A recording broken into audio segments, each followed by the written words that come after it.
This going to be the last time. I swear for God, this going to be the last time.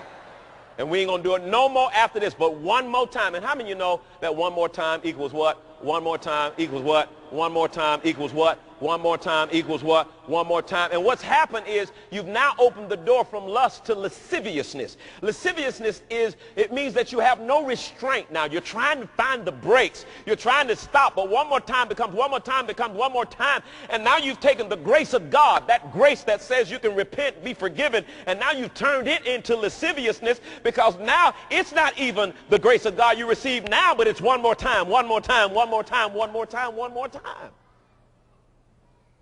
No, if you're ready to be free, you're going to have to be ready to act today. You're going to have to be ready to walk out of this dome today saying, I will never again dishonor God where my physical body is concerned. And when you're ready to do that, you are serious. You're going to walk out of here today that says, you know, Franco is at my house, and it's going to be hard for me to do this thing with Franco here. Call him on the cell phone when you leave. Say, Franco, pack up, baby.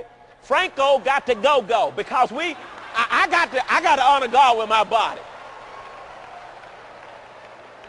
And be honest with yourself. Don't be deep talking about the Lord will sustain me. No, get Franco out, because there are patterns that have developed.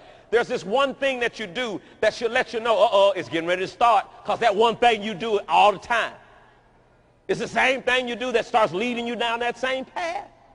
Franco started whispering them, you know, them Italian poems in your ear. He showed up with that fake French accent. Start cracking your toes.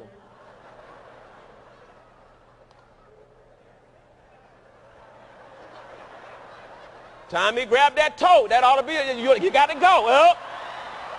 Give me that toe back. Oh, jeez, give me that toe back. You ought to know by now. All right. Number 4. There's a 4th step for this freedom plan from fornication. You got to choose to hear wholesome words and images. You got to choose to expose yourself to wholesome words and images. And that may mean you're going to have to make some decisions not to hang around certain people and go around certain places. Because if you're going to choose to hear wholesome words and images, you already know who talked that stuff. You already know where the seduction is. You already know where the pressure comes from. You know who it comes from and where it comes from.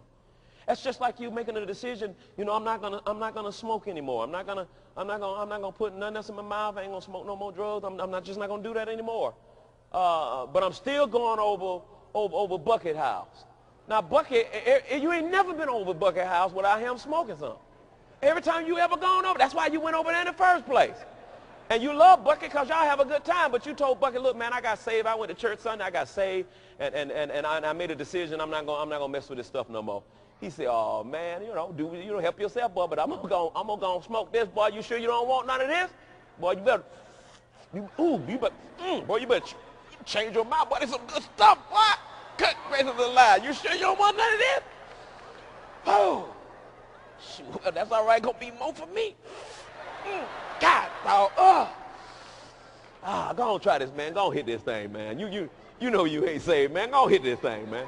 No, man, I'm for real. I'm saved. All right, man. You know, look, God made the herb, but he made this one good too, boy. God made this one good, boy. He made the herb. You know, I know a little Bible, book of Genesis, man. He made the herbs of the earth, boy. You better go on and do this, you know, honor the God. Go on, go do this thing. And before you know it, you done sat around there and you done got a little buzz. And, well, he did say something about Jesus being able to forgive you. Go on, give me that thing one more time. And then you go home and the guilt and condemnation gets you. Why? Because you went past your boundaries. You did what you already knew what was going to happen. So you've got to choose wholesome words and images that will go in line with your decision to be free. Number 5, you got to take charge of your thought life. Number 5, you got to take charge of your thought life. Go to 1 Corinthians chapter 10. You've got to take charge of your thought life. Now, here, if you don't understand this and do this, failure will be almost guaranteed. Because this is where the stronghold is abiding, and this is where it's incubating in your thought life.